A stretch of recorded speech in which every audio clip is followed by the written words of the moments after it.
And hello everyone, just one last final time in our Advent reflections. This is the last reflection I'll do for the Advent season because tomorrow's Christmas. This is Christmas Eve. We're going to gather together tonight to actually start our celebration of the birth of the Messiah. So it's been a pleasure to walk this journey with you during the Advent season, really reflecting on the Scriptures. And today we're going to conclude with our reading on the angel coming to the shepherds, announcing the birth of our Lord. And this is going to be the last part of the second chapter of Luke's Gospel. And I'll pick up on verse 17. I read it yesterday, but I'll read it again today, and we'll go through verse 20, the end of to the last part of this chapter. And when they saw it, they made known the saying which had been told them concerning this child. The shepherds said this. And all who heard it wondered at what the shepherd had been told. But Mary kept these things, pondering them in her heart.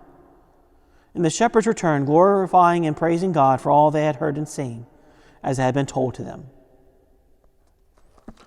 So we can see the shepherds sharing all this stuff they've experienced. The angels coming to them, what's been happening to them, to Mary and Joseph. And they're telling them probably, hey, this is why we came, to come see this child, because we know he's the Messiah that's been promised. But notice what Mary does. Mary kept these things and pondered them in her heart.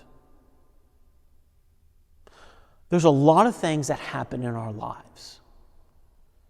A lot of events that happened, and they affect us in so many ways. But sometimes we just bury those events deep down, and we don't think about them again. They're kind of just like passing moments. But in a lot of ways, those events mold us into who we are. They can affect our personality and our demeanor and things like that. But here we have Mary pondering them in her heart. And she gives us a great example of something that we all need to do, and that is self-reflection. Self-reflection is so important in the spiritual life. St. Ignatius of Loyola shows us in his Examen prayer, where there's a reflection of one's actions every day and trying to get a sense of whether these actions are bringing us closer to God or farther away. There are others who would reflect on major events in their lives to see how they've maybe adversely or positively affected them and who they are.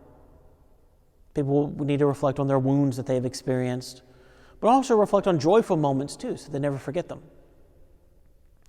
There's so many things, like I said, there's so many things that happen to us in our lives. It is of the utmost importance for us to reflect on them, to ponder them in our heart, and to understand the Lord's role in all of it and how He's guiding us closer to Himself in the midst of those events, or trying to anyway. And it's in that self-reflection that we come to understand the Lord's role in our life. Even if sometimes we don't accept it, we come to at least understand it. Because without that reflection, that's when we a lot of times question the Lord. Lord, why would you let this happen? Or do this or that? Or why are these moments happening? Even with Mary here, if she didn't reflect on it, she'd be just thinking this is a bunch of strange shepherds coming to her and her son the night she gave birth. Why is this happening? But her reflection was about the angel coming to her, what the angels told the shepherds, all these events happening. And she's reflecting on it, and it's shaping her into the mother of God in a very positive way, even though the events probably are overwhelming to her.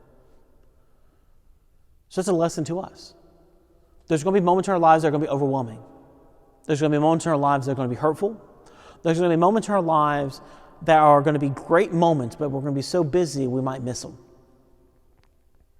And what Mary's showing us is be sure to take time to ponder everything in our hearts so we can appreciate what's happening, so we can understand how it's shaping us, but also so we can see where the Lord's at in those moments as well.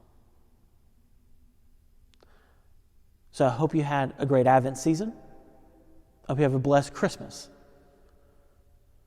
And I hope you keep pondering all these things we've been thinking about, praying about over the last few weeks.